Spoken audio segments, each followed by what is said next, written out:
वालेकुम dear students. हमारा आज का जो टॉपिक है वो है MCQs from classical theory. Classical theory में से जितने पॉसिबल MCQs निकलते हैं उनको हम वन बाय वन डिस्कस करेंगे। पहला हमारा MCQ है about Say's law of market. अच्छा जी, basis what is the basis for Say's law of market. पहला ऑप्शन है DL is equal to SL। Second option है S is equal to I। Third option है MV is equal to PY and fourth option है Y is equal to C। अच्छा, अब MCQ को solve करने के लिए सबसे पहले हमें ये पता होना चाहिए कि what is the basis for Say's law of market. Say's law of market says supply creates its own demand, यानी पहला इसका आंसर निकलता है aggregate demand should be equal to aggregate supply. Very simple answer. लेकिन यहाँ पे aggregate demand और aggregate supply की जो इक्वलिटी है वो ऑप्शंस में नहीं दी गई। तो फिर यहाँ पे जो करेक्ट आंसर है वो है B, S is equal to I, क्योंकि से ये भी अज्यूम करता है कि सारी की सारी आमदनी, अगर हम फोर्थ को देखें Y is equal to C, कि सारी की सारी आमदनी कंज्यूम नहीं होती, वो सेव भी की जाती है। और जब तक सेविंग और इन्वेस्टमेंट आपस में बराबर रहेंगे, एग्रीगेट डिमांड और एग्रीगेट सप्लाई आपस में बराबर रहेंगे। ठीक है, तो करेक्ट आंसर यहाँ पे है B, that is saving equal to है इन्वेस्टमेंट। जी स्टूडेंट्स, अब मैंने निशान भी लगा दिया है, टिक कर दिया है, S इज़ इक्वल टू है I, यानी सेविंग बराबर है इन्वेस्टमेंट के। This is the right answer. अच्छा जी, इसके अलावा इसका सिंपल आंसर हो सकता है aggregate demand is equal to aggregate supply, लेकिन वो मैंने अपने ऑप्शंस में नहीं दी, इसलिए इसका जो राइट आंसर है वो है S is equal to I। अच्छा, वैसे मैं आपको ये बताती जाऊँ कि जो D ऑप्शन है ये कंफ्यूजिंग हो सकता है कि Y is equal to C, कि जो भी इनकम होती है, टोटल इनकम, वो सारी की सारी कंज्यूम हो जाती है। नहीं, इसमें सेविंग है कि कुछ इनकम हम सेव भी कर सकते हैं। ठीक है, इसलिए ये D ऑप्शन दुरुस्त नहीं है। दुरुस्त जो राइट आंसर है वो है बी। और MV is equal to PY ये तो रिप्रेजेंट करता है मनी मार्केट को, और DL is equal to SL ये रिप्रेजेंट करता है लेबर मार्केट को। तो इस सारे सिनेरियो में राइट आंसर इज़ बी। अच्छा जी, अब हम चलते हैं अपने सेकंड MCQ के बारे में की तरफ। अच्छा जी, वो है क्लासिकल सप्लाई कर्व, यानी एग्रीगेट सप्लाई कर्व की क्या शेप हो सकती है, positively sloped, horizontal, backward bending या वर्टिकल। अच्छा जी, अब आपको ये पता है कि जो क्लासिकल सप्लाई कर्व है वो वर्टिकल है, because it is determined by the labour market, यानी एम्प्लॉयमेंट लेवल और प्रोडक्शन फंक्शन। तो इसमें एग्रीगेट डिमांड का या मनी का कोई रोल नहीं है, इसलिए जो एग्रीगेट सप्लाई कर्व है दैट इज़ वर्टिकल। अच्छा जी, ये देखिए मैंने अब इसको बना भी दिया है कि जो राइट आंसर है वो डी है, क्योंकि जो क्लासिकल सप्लाई कर्व है वो पॉजिटिवली स्लोप नहीं है, because it has no relationship with price level. According to classicals supply curve या जो GDP है या टोटल किसी भी कंट्री की GDP है, that is determined by the employment level, by the production function, by the capital stock. तो prices का कोई रोल नहीं है। ठीक है, तो ये पॉजिटिवली स्लोप नहीं है, हॉरिजॉन्टल भी नहीं है और बैकवर्ड बेंडिंग भी नहीं है। It's correct answer is D, vertical. ये देखें, एग्रीगेट सप्लाई कर्व मैंने बनाया जो कि वर्टिकल है। प्राइस लेवल पहले P1 था, तो भी जो एग्रीगेट सप्लाई या level of goods and services है वो क्यू स्टेरिक ही है, और P2 पे भी जो level of goods and services है या जो amount of goods and services है वो क्यू स्टेरिक ही है, इसमें कोई तब्दीली नहीं आई।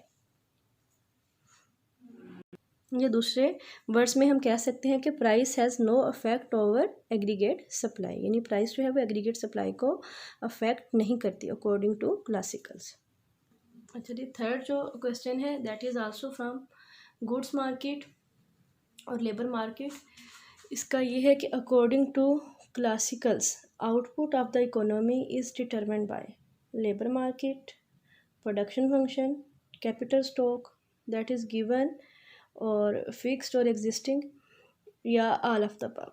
जैसा कि हमें पता है कि इसके डी जो ऑप्शन है दैट इज़ करेक्ट, क्योंकि जो आउटपुट है that is determined by the employment level, its production function, capital stock, और इसलिए ये जो डी आंसर है that is correct.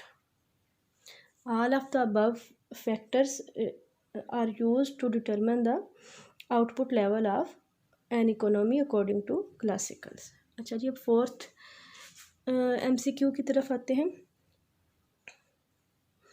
According to classicals an increase in aggregate demand will result, यानी अगर क्लासिकल मॉडल में एग्रीगेट डिमांड में इजाफा होता है, शिफ्ट होती है, तो उससे क्या रिजल्ट निकलेगा? Increase in price level, second option है increase in price and output, C option है increase in output, and D है नन ऑफ द अबव।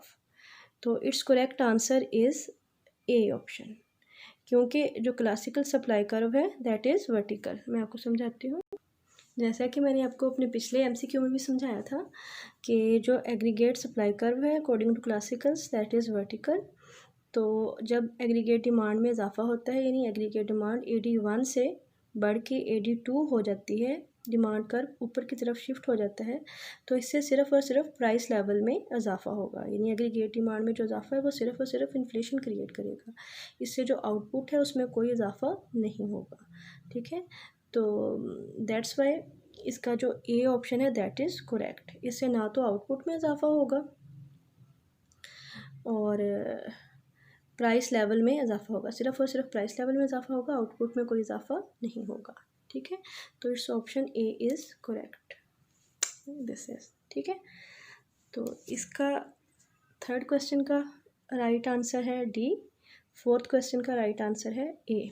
बच्चों, इस वीडियो में मैं आपको जो एक कॉन्सेप्ट है कि जितने भी क्लासिकल पॉसिबल क्वेश्चंस हैं, कॉन्सेप्ट्स हैं जो कि क्वेश्चन किए जा सकते हैं या जो पॉसिबल MCQs इस टॉपिक के बारे में बन सकते हैं, मैंने वो टॉपिक्स आपको मेंशन कर दिए हैं। अब इन टॉपिक्स में से कोई भी MCQ किसी भी फॉर्म में आए तो you will be able to attempt the question.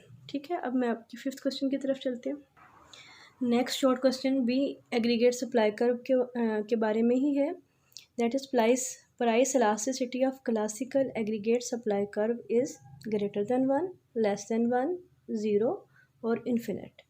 तो जो इसकी इलास्टिसिटी है दैट इज़ 0। वो कैसे? जैसा कि मैंने आपको बताया कि एग्रीगेट सप्लाई कर्व जो है वो वर्टिकल है।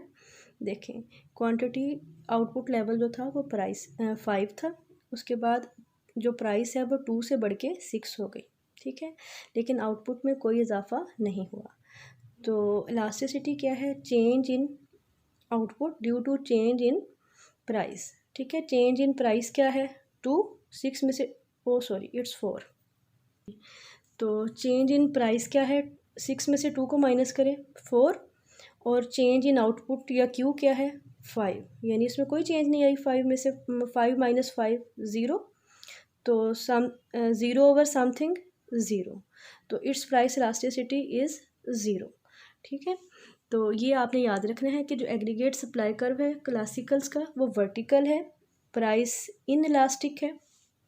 ठीक है, तो ये पॉसिबल क्वेश्चंस थे जो कि क्लासिकल मॉडल में से निकलते हैं या बनते हैं। तो नेक्स्ट इसी तरह हम जो हर टॉपिक है उसको कवर करेंगे, और हर टॉपिक में से इंशाल्लाह मैक्रो इकोनॉमिक्स के हर टॉपिक में से जितने भी पॉसिबल शॉर्ट क्वेश्चंस निकले हम उनको डिस्कस करेंगे विद लॉजिक, ताकि एग्ज़ाम में वो क्वेश्चन किसी भी फॉर्म में आए तो आप उसको अटैम्प्ट करने के काबिल हो।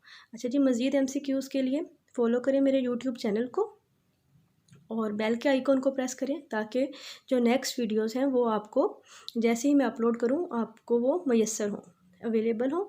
Thanks so much students for watching.